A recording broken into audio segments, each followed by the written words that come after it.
બુર્સના સંચાલકો અને કોન્ટ્રાક્ટર વચ્ચેના પેમેન્ટ વિવાદ મુદ્દે હાઈકોર્ટનો સ્ટે. સંચાલકો અને કોન્ટ્રાક્ટર વચ્ચે પેમેન્ટ વિવાદ હાઈકોર્ટમાં પહોંચ્યો હતો.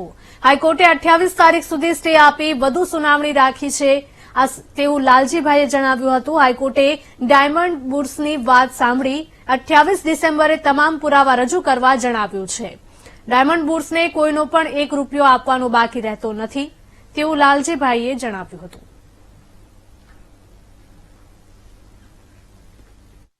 મિત્રો, થોડા દિવસ પહેલા જે એસટીબી ઉપર પીએસપીએ જે ક્લેમ કરેલો અને ક્લેમ જે હતો, અમને ભરોસો હતો કે નામદાર હાઈકોર્ટ અમને સાંભળી અને 100% ન્યાય આપશે એવો 100% ભરોસો હતો. આજે અમને નામદાર હાઈકોર્ટે કોર્ટે સ્ટે આપી દીધો છે અને 27 ડિસેમ્બર સુધીમાં અમારા જે કે ડોક્યુમેન્ટ છે અમારે રજૂ કરવાના છે. હાલ પૂરતો સ્ટે મળી ગયો છે.